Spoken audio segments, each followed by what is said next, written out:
Hi friends, good afternoon. இப்போ மாற்றுத்திறனாளிகளுக்கான நலத்திட்டத்தை பற்றி பார்க்குறோம். அதில் ஒரு 3 திட்டம் இம்பார்ட்டன்ட் பாருங்கள். மீண்டும் வீடு திட்டம் அப்படிங்கிற ஒரு திட்டம் 2023-24 தான் ஸ்டார்ட் பண்ணாங்க.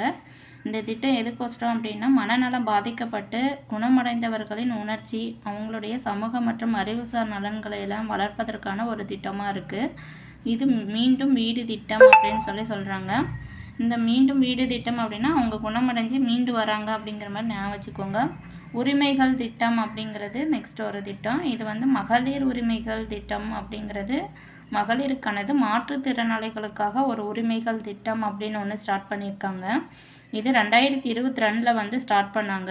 மாற்றுத்திறனாளிகளினுடைய உரிமைகளையும் பாதுகாக்கணும், அவங்களுக்கு தடையற்ற சூழலை உருவாக்கி அவங்களுடைய சமூக பொருளாதார முன்னேற்றத்திற்கான வாய்ப்புகளை நம்ம மேம்படுத்தி தரணும் அப்படிங்கிறதுக்காக உரிமைகள் திட்டம் அப்படின்னு மாற்றுத்திறனாளிகளுக்காக உருவாக்கப்பட்டது.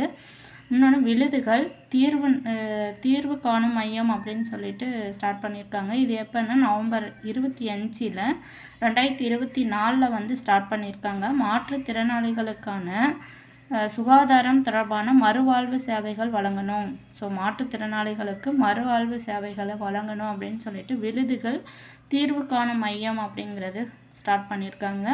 ஸோ இந்த 3 திட்டமும் மாற்றுத்திறனாளிகளுக்கான திட்டம். ஸோ மீண்டும் வீடு திட்டம் 2023-24, உரிமைகள் திட்டம் 2022, ஸோ விழுதுகள் தீர்வு காணும் மையம் நவம்பர் 25 2024 ஸ்டார்ட் பண்ணியிருக்காங்க. Thank you friends. இந்த வீடியோ உங்களுக்கு யூஸ்ஃபுல்லாக இருந்துச்சுன்னா லைக் பண்ணுங்கள், ஷேர் பண்ணுங்கள். தேங்க்யூ.